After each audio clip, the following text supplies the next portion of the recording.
Hi, everybody. This is Marty with Personalized Nutrition Concepts, and I'm here with Amy Handlong, a client with PNC. And I am just so inspired by her because her journey has been, well, she's going to share her journey with you, but her commitment is just so inspiring to me. And I think it's going to be inspiring to you guys too. And that's why I wanted to interview her today, just to hear a little bit about her story, her struggle, where it all started, and then her commitment to her lifestyle change. So Amy, hi. Hi. Thanks for doing this today. Sure, no problem. So, all right, well, let's start off with a little bit about your history. Like, when did you start? So your goal has always been weight loss, right? And improve and having a healthy lifestyle for you and your family, right? Yeah. So let's talk about a little bit about where it just started for you. When did you start putting on weight? So I've been overweight most of my life. I probably started gaining weight around the age of 8, where I was just heavier, carried into my middle section. So it's been a struggle for as long as I can remember. Okay. I've tried different diets over the years, different programs, and sometimes it worked, sometimes it didn't. So when you were 8 and you realized, where did your habits come from? Did it come from your parents? Where did the lifestyle come from that contributed to your weight gain? So I think it's a combination. I had pretty severe asthma as a child, still have asthma issues. So I was very limited on my physical activity, even as a young child. So PE in school, the doctor excused me from PE. We know better now that we probably shouldn't have done that, but at the time they were doing the best that they could. Mm-hmm. And then food habits at home, I think we're a carb heavy family. Not that carbs are bad necessarily, we've learned that, but you have spaghetti with garlic toast on the side. And so you're just carb on top of carb. I can totally relate to that. When I was younger too, we didn't really have any money when I was younger. And so our dinners, we always had dinner together though, but it was, carbs are inexpensive and it's just so easy to feed a large family with a bunch of carbohydrates, right? So we would have like goulash and anything you can throw in with pasta or rice was, what we ate. And so right. I don't know if you know this about me, but the way I grew up, I ended up with a severe sugar addiction and I battled it until I was, in college. And I lived on refined white sugar. And we all know that sugar is very inflammatory, not only to your body, but to your brain. It can just cause so many health conditions. And right now, a lot of sugar, we really have to be careful with sugar because it really wrecks our immune system. And now more than ever, we have to really be very intentional about our immune system. So that, just a little side story about myself too, is like, I get it, all the carbs when we're younger, because that's what families could really afford. I mean, having all that protein, good protein. Right. So that's how it started for you, was with just your family. Your mom basically was the cook of the family? Yeah, mom and dad. And not that all meals were bad. I just think that that's kind of where that's comfort, right? That's what feels good. That's what sounds good. Right. No one craves broccoli. I know, right? Still don't. I don't know if that'll ever come, but right. I have to. But so your habit started when you were a child, right? And then you started gaining weight at 8, or did it? So I was already kind of heavy, starting to get heavy around 8, and then hormones kick in and all that other stuff. So I didn't lose the baby weight. I didn't thin out. I never got tall either. I'm 5 feet tall, so I didn't stretch and lose it that way. Right. So I think combined with bad eating habits and lack of physical activity, it just was a recipe for disaster at like your most developmental stage in life. Right. And so, but you became aware of it at 8 years old. I became aware that I was bigger than my friends at 8. Yeah. Okay. All right. And that clothes shopping was different or felt different, what I was comfortable in versus what my friends were comfortable in. Okay. And then would you disclose how you felt to your mom or your dad and they would try to help you? Is that when things really started for you and trying to take care of, your health and your weight? Yeah, I talked pretty openly with my mom about it. And so over the years, she's tried to help me. She also struggles with weight, as does my dad. who's also with us. Yes, I know. I love your dad. He's so sweet. He's doing so great. I'm so happy. And I'm so proud of him. Yeah. And my mom's doing good. She's doing her own thing, but she's doing good too. Good. So yeah, I just think it's kind of been a family issue, unfortunately. And so we would try different diets together. Met with a dietitian way back when I was probably junior high age. And so how did it go when you were trying to lose weight as a child? Like what were your trends? You know, I know when a lot of people come to PNC, we've all done a lot of things in the past, and they'll get results for a little while and then they stop and then they go back to old behaviors and the weight comes back. So what was your process like? So same sort of thing. I think I would do it for a little while, see some results, but then the second you don't see results, you give up. Or like that drive, there just wasn't enough drive to stay committed to it at my younger age. It's definitely more fun to eat cake and and chips and things like that. And so in my younger years, I just don't think I had the motivation to actually get where I needed to get to. Right. And probably too, you're finding out that motivation doesn't really get you there, does it? Right. Willpower. Or willpower. There's no such thing as willpower. I really don't believe in it. Because if we try to rely on just, our strength alone, it can be really challenging. And so willpower, if you're relying on motivation and willpower, as you know, Amy, to get you to your goal, it's never going to get you there. I know a lot of people say, I need motivation. And their weekly appointments, I think, do give you support and accountability, and you get refreshed and rejuvenated for the week. Just know that, things are going well, I'm doing okay. But that internal constant motivation isn't what's going to drive you to your goal. So do you think your whole childhood that you just tried to rely on willpower and motivation to get you there? Yeah, I don't think I had like a strong commitment through high school and things like that. I didn't really understand health and wellness and organic and not like, you know what I mean? There's so much intricacies to it that you don't really comprehend it at that age. Right. And I was fine. Like I had boyfriends and I had friends and things like that. So then I thought like, well, this is okay. But unfortunately it just like kept progressing. Right. And so what I really admire about you is that you're a busy mom. You have a full-time job, you're a wife, you have 2 lovely children that are very active, and you're very involved in your children's life. And you just have so much going on. But let's talk a little bit about where you were at mentally when you came to personalized nutrition concepts. There's one of your child right now. I know, sorry, she's very distracted. No, it's fine. It's great. So sorry, where was I mentally when I came in? Yeah, so when you came to me for your assessment. When I came to see you, I definitely had my mental game where it needed to be. I had done some work previously, just trying to reset my brain, reset my thinking. It had to be something that was bigger than just a number on a scale for me, because my past, if it was Jenny Craig or Weight Watchers or whatever it was, 2 weeks of a plateau and I would forget it. Like, what's the point? Why am I doing all this? And I'm not getting the results. This is stupid. I'll just go back to eating what I was eating. That was fun. So when you say your mindset was where it needed to be, can you explain a little bit what you mean by that? Where was it at that point? So I just think I was committed to, I didn't want to be on the sidelines of my kid's life. So I think I was missing things. I'm still was pretty active even at my heaviest. If we'd go hiking, I could hike and all of that. But there were things like I wanted to take the kids horseback riding. Well, I couldn't. Jumping on the trampoline, going on a water slide. And I don't want to be viewing my kid's life from a sideline. I want to be an active participant. So that was my biggest motivator. And then just my overall health, like my cholesterol numbers and things like that weren't where they should be. And again, I've got these 2 little girls that I'm responsible for, and I want to be around for them. So those are my 2 biggest things. But I did have to work on resetting that if I do get stuck, being stuck at a lower number is better than going the wrong direction.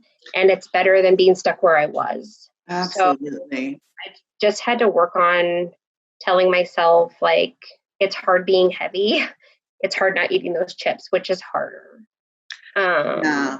That's right. That's so great. And then I really love that you said you had to have something bigger than you to keep you going. And children are such a great motivator to change so many things. I know with me and my own children, behaviors that I've had to change.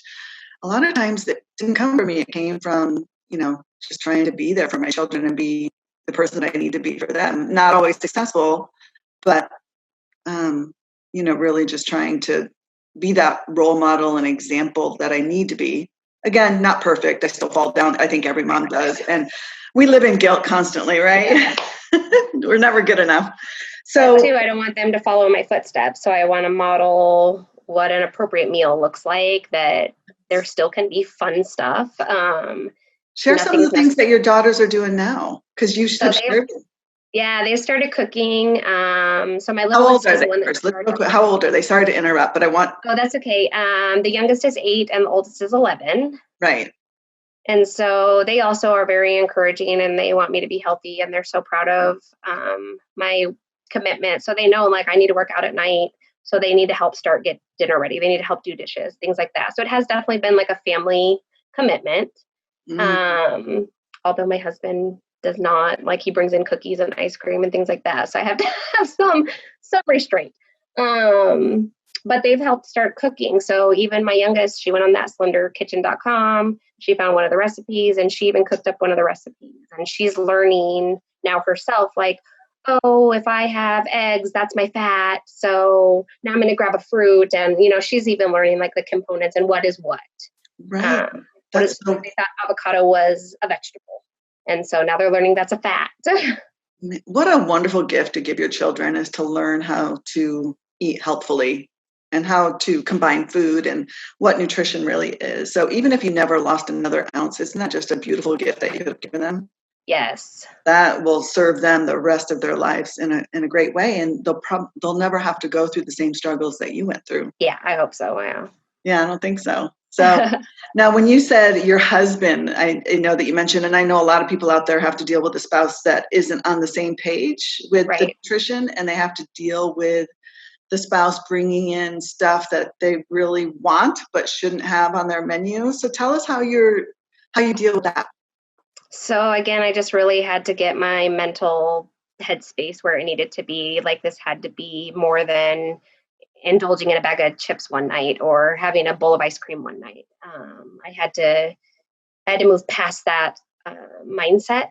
And so I do meditation and I listen to podcasts and things like that just help me refocus and make sure that I'm making the right choices. Mm-hmm. And then I'm very mindful. So if I am gonna, if I am going to go off plan, I am very calculated and mindful of it. It doesn't just accidentally happen. I didn't accidentally eat a bowl of ice cream.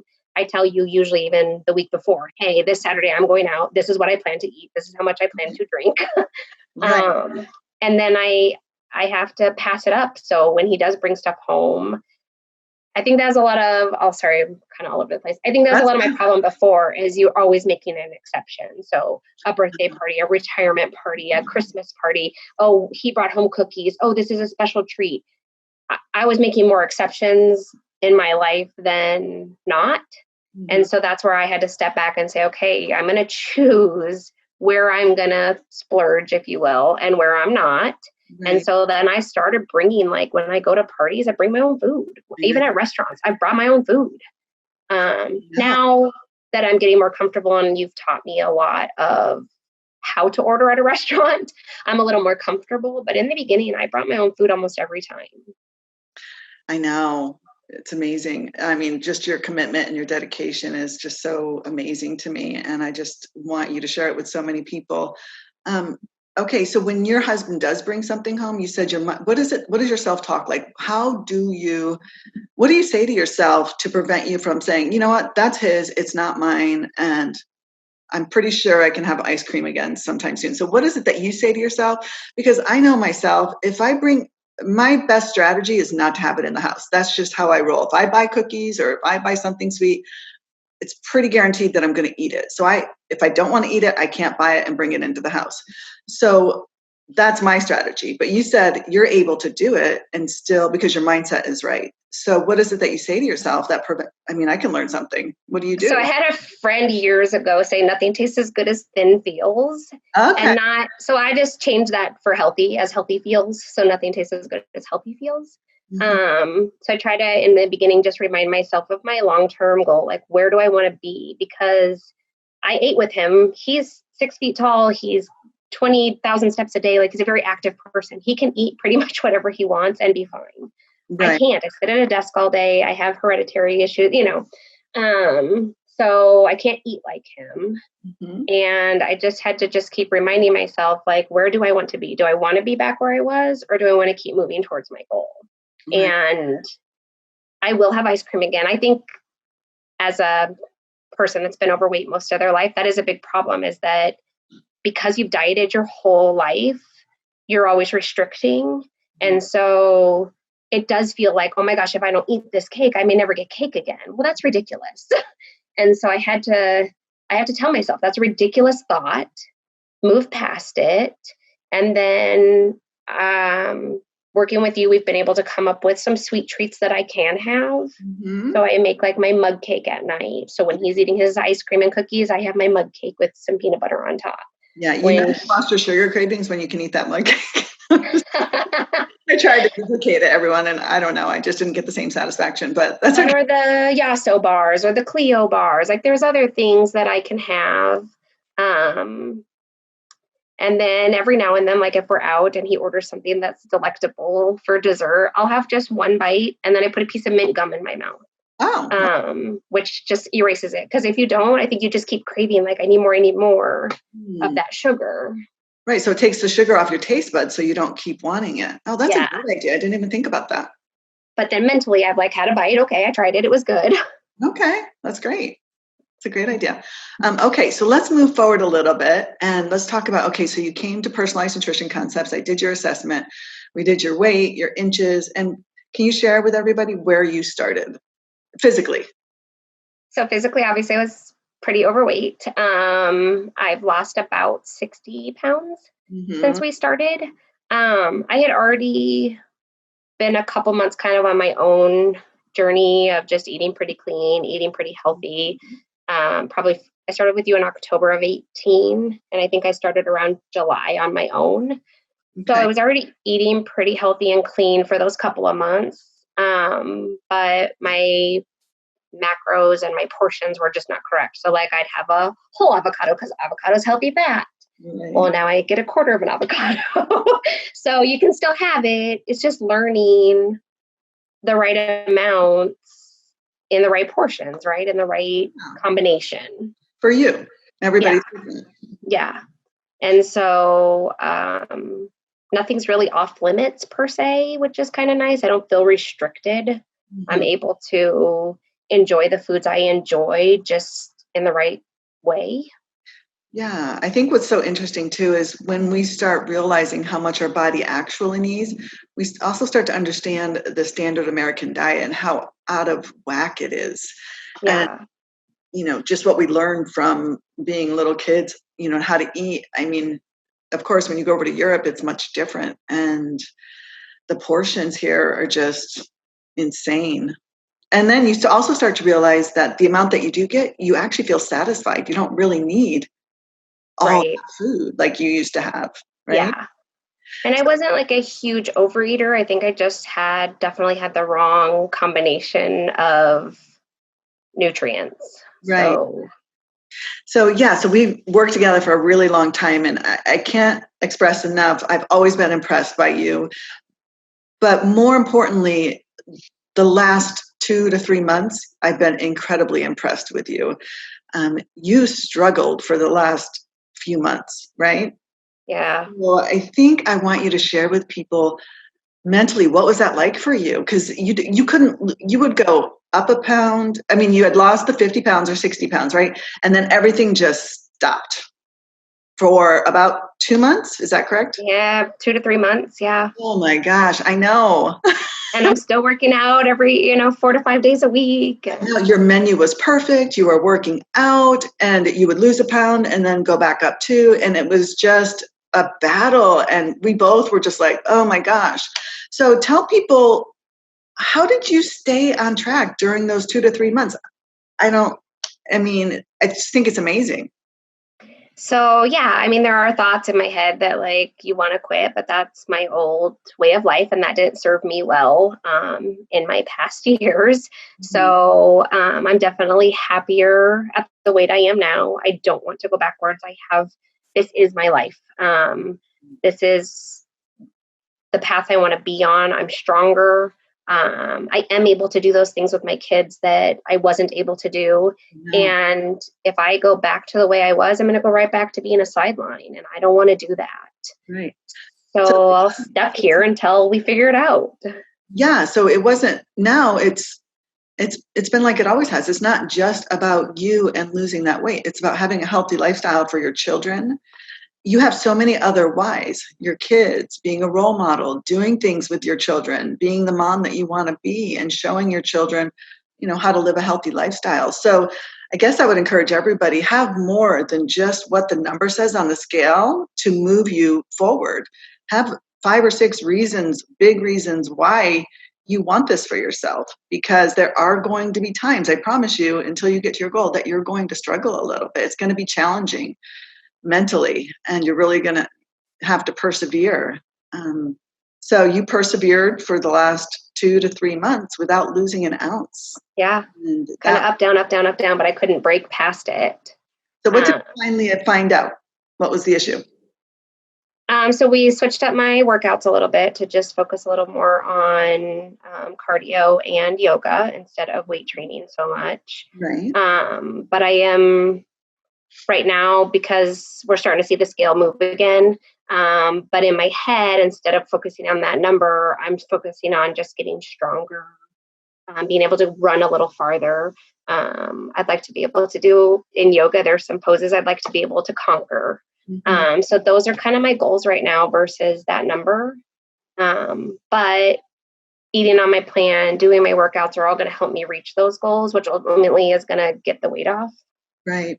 But you started moving again in the weight loss process. Yes. Finally, I know. So we want to tell everybody that finally, but you stayed strong for 2 or 3 months, and I just think that's amazing. So congratulations to you. Thank you. Wonderful. I just love working with you. And I just think your story is so inspirational. But more importantly, I just want everyone to understand the only way you fail is if you give up, and have at least 5 or 6 strong reasons why you're doing this. Because the scale isn't always going to be an indicator of how you're doing, right? Right. What are some of the physical things, positive things that you feel right now that you didn't feel in the past? So I do feel like I'm stronger. I'm able to do more than I could. Shopping off the rack is also another like fun thing for me. So I went to Costco, saw these cute little shorts, was able to buy them. I didn't even have to try them on. Whoa. Which is for me, that's pretty big. That is. So being able to do stuff with my kids, we are picking more challenging hikes and things like that. And I know that I physically can keep up. My blood work looks amazing. It does look amazing. So that's good. Yeah, I just think you definitely have to focus on other stuff besides that number, because you will hit a plateau, and it's still frustrating. Don't get me wrong. You know that. I was frustrated. Oh, you were frustrated. I know, but you never gave up. Right. Yeah. Because I don't want to go back. It just wasn't an option. Yeah. Right. So, and that's, I think a lot of times it doesn't matter sometimes which program you're doing or how you're trying to lose weight. Sometimes people do things that are not sustainable, and I can understand why they quit and give up and go back to old behaviors, because it's just not reasonable. Right. But with this, if you don't have to give up, you just have to keep moving forward and focus on how you feel and where things were and not going back there. Well, and I think too, like getting the resources you needed. I needed help figuring out my food and my menu and all of that. Mm-hmm. So my investment in working with you, that's worth it. That's worth it for me. I'm worth it. Exactly. And like, it's okay to reach out, whether it's you need help mentally, you need help physically, if you need a physical trainer, a personal trainer, if you need a dietitian, whatever it is you need. Invest we deserve that, right? I be the think best people we can be. So I think so, because we talk a lot about, the investment in you right at the moment seems like a lot, but over time, if you keep trying to get results and putting it back on and investing Yeah. again, you actually spend more money in the long run doing it that way than just doing the initial investment and getting to your goal and then learning how to maintain it. So, so you're not too far away from your goal. I mean, I think, what would you say? I'd like to lose another 40. But would you Um, say, you feel like, I always say that you move through a lifestyle change. You start off being motivated, right? And then you move into the commitment phase, which is the really hard phase because you have to make conscious decision choice. You have to make consistent choices. You have to think about everything. And people get tired of that. You get tired of thinking about it and your portions and measuring and, what are you going to eat? So that could last for about a year, which you've gone through that phase. And then you go into the conviction phase. And that's where it's just what you do. It's your new lifestyle. It's as easy as your old behaviors used to be. So where yeah. would you say? And people sometimes go in and out of each phase. I think I'm there. Like, this is my lifestyle. I've talked about it even with the kids and stuff. I probably will measure my stuff forever, which is, I'm okay with that. Yeah. Because it works for me and it helps me mentally. It helps me know that I'm making the right choices and that I'm not eyeballing it wrong. But I'm okay with that. Hasn't been that cumbersome. Um, I like the results that I'm getting. I like that I don't feel restricted. I think stuff I've done in the past is like a 28-day, blah, blah, blah. Well, once the 29th day comes, like, I'm ready to go wild. So that doesn't become a commitment, a lifestyle. And Right. this, again, like, I don't feel restricted. Anything I've wanted to have, we've figured it out, or a healthier version of it. Right. I will say, which I haven't said, stuff that I used to eat. So we'll just say like Barrow's pizza, which I loved. I hurt my joints hurt the next day. So because I've omitted it, I didn't realize before, but because I kind of omitted these things, if I eat it again, like, I physically don't feel well. And Right. so I don't want to go back to that. Right. That's so true. When you eat, a lot of processed foods or high sugar, you don't realize how bad your body feels until you take it away and then reintroduce it. And then you're like, Yeah. well, so the consequences for eating those things are much greater than just, a pound on the scale. You actually Right. physically don't feel well. Yeah. So it's like not even appetizing. Like, if my husband's like, oh, we should do this, I'm like, yeah, I'm just gonna do my own thing. Like, you can go ahead and have it. You're okay with it now. Yeah, because that doesn't make me feel good, and I like feeling good. Right. Absolutely. Well, good. So just share with everybody take us through a typical day with Amy. Because I know you're busy. I know you're a mom. I know you have a full-time job. I know that you make time to work out. So share your schedule with us. Oh, I think you're frozen. Are you there? Are you there? So I'm up Okay, good. around 5:30 so that I can make breakfast and lunch. Oh, am I? Yeah, I'm here. Okay, hold You on. look frozen.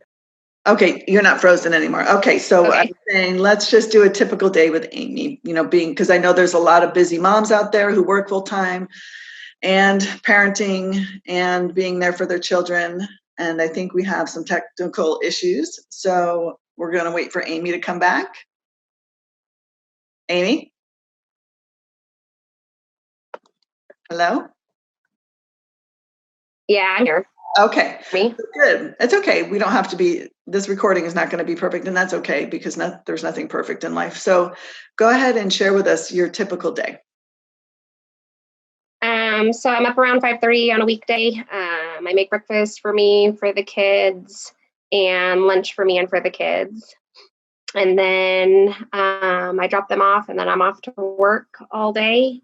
And then I try to work out right after work. So I found, for me, if I don't do it right after work, then I get home and I'm too busy and I don't want to do it. Um, I will say, however, when all of this first started, though, because I really didn't want to be away from the kids at all, I would put them to bed at 8 and then go work out. I'd leave and go to the gym at 8 o'clock at night.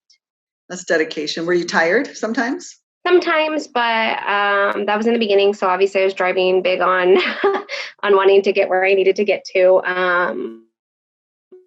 I did that for probably a little over 6 months that I'd go after I put them to bed. And then we started switching it up where I would do some nights right after work and some nights when they go to bed. And then I would do the weekends. So I do, though, I still measure out everything. I weigh everything. I take my stuff in my containers to work.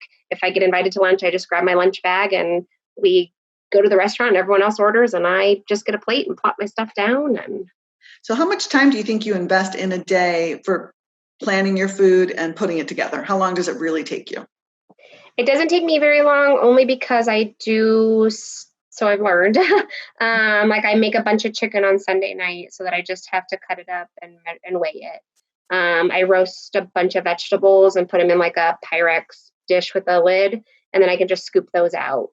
So I do a lot of meal prep on Sundays, but I also eat a lot of the same things. So for a lunch, I eat chicken every day. I know not everyone wants to do that, but then I get more adventurous at dinner time. But I do have some help. So either my kids or my husband will help get dinner started if I'm working out. That's really important. Enlisting other people to help you out. It's okay to delegate. It's okay to have kids in the kitchen with you, helping you cook so they can teach you, or so you can teach them exactly how you need to be eating. So sometimes, like you said, your daughter prepares dinner sometimes. Well, and she knows, even like my coffee, like I get a tablespoon of creamer. So she knows in the morning if she's like, can I make you coffee? And she's got her little measuring spoon out. And so yeah, they are learning right alongside me, which is great. And then, yeah, they're busy. So during the school year, we've got soccer and play practice and things like that. And so I try to, like when they're at soccer practice, I'll go for a walk or a jog. Right. You've also coached their soccer team, right? Yeah. Wow. So you would use that as your exercise too? Yeah, I use that. And then when they were in play practice, it's about a little over half a mile there. So I would jog there to pick them up and then we'd all come back together. Just so I could try to still fit it in, but get them where they need to go and get dinner started. And right. So you just maximized the time that you had. Yeah. And I think that's a great tip too. If you need to work out and your kids play sports, walking around the field. Yeah, because you're still there. You still watch them. They can still see you. Yeah, exactly. So that way you don't have to set aside another time slot to work out. So just doing it in the moment is helpful. Yes, and I'm not a morning person, so I'm not that person that's going to get up early to work out. I know, me either. The 4 a.m. people, I'm just like, wow. I wish I could, but I just can't. I don't even wish I could. I don't want to. I haven't noticed that. But good, kudos to everybody else that can. Yes. Yeah. So, all right. Well, listen, I want to thank you so much for sharing your story with everybody. Hopefully people found something that they can take away from this. And most importantly, what I want everyone to take away is Amy is such a great example of just not giving up regardless of what the scale says, regardless of what's going on, just wanting it more than, the number on the scale. Yeah. We'll have a lot of strong whys. Yeah, I definitely think that's important. I know people say that a lot and it's hard to understand what that really means, but I definitely think that's the only way that you're going to get to where you need to get to. I agree. And then work on clearing out all that old mindsets that you grew up on. Exactly, because you are going to struggle. It's guaranteed. Oh, yeah. You're going to have times where you're not doing that well. And if you're just attached to how things are moving, then it's going to be really challenging. Well, and 2, if you do eat off plan, obviously not all the time, but if you do, don't beat yourself up, because I think that releases a bunch of other stuff, mentally, hormonally, everything. So exactly. Just move on. Treat yourself kindly, like you would treat your younger self or your daughter or your mom. You wouldn't scream at your mom and yell at your mom, so don't yell at yourself. Right. And no one's going to be perfect on this. Right. And perfection will just set us up for failure. So if you mess up and you fall down, great. The takeaway is learn something from that. We always learn from our mistakes, right? So just take something away and get back up and get back on track. It's no big deal. Right. And then just take what you've learned with you and try not to do it next time. Yeah, try to figure out what the trigger was, or I know when I don't drink my water, I feel extra hungry, sweet cravings. I figured that out just the other day. Like, what is going on with me? Oh, wait a minute, I'm dehydrated. Oh, good. Yeah. So I'm still learning my body. Yeah, that's great. Well, good. Well, congratulations and thank you so much again.